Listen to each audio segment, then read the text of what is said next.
अस्सलामुअलैकुम, आप सभी का स्वागत है और मुझे उम्मीद है कि आप सब खैरियत से होंगे। अल्लाह का शुक्र है। रुक जाओ, इनसे कोई सवाल नहीं होगा, ये जन्नती है। एक औरत का इंतकाल हो चुका था।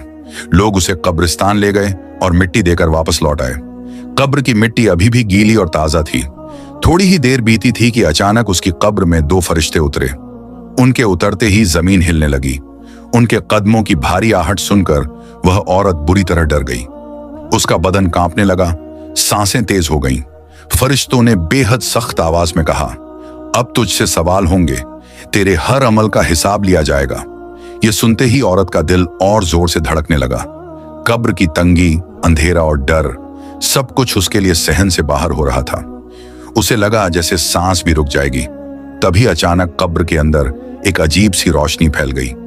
ऐसी रोशनी जो पहले कभी उसने देखी नहीं थी। पूरा अंधेरा मिट गया और कब्र नूर से भर गई। उसी नूर के बीच से एक नूरानी फरिश्ता जाहिर हुआ। उसका चेहरा रहमत से भरा हुआ था। उसने बहुत नरमी और इज्जत भरी आवाज में कहा, रुको, इस औरत से कोई सवाल नहीं होगा। मुनकर और नकीर ठिठक गए। उन्होंने हैरानी से पूछा, क्यों? नूरानी फरिश्ते ने जवाब दिया, यह औरत बच्चे को जन्म देते हुए दुनिया से रुखसत हुई थी और जो औरत जचगी की हालत में इंतकाल करे, अल्लाह उसकी मगफिरत फरमा देता है। उस पर कोई हिसाब नहीं होता। फिर वह फरिश्ता बोला, इसके पास से हट जाओ, यह अल्लाह की रहमत से माफ की हुई बंदी है। यह कहते ही कब्र की सारी घबराहट खत्म हो गई। अंधेरा पूरी तरह मिट गया। औरत के दिल में जो डर था, उसकी जगह सुकून उतर आया।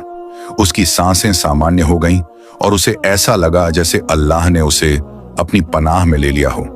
अगर आप भी अल्लाह की रहमत पर यकीन रखते हैं तो कमेंट में अल्लाहू अकबर जरूर लिखें और इसी तरह और वाकयात सुनने के लिए चैनल को सब्सक्राइब करें।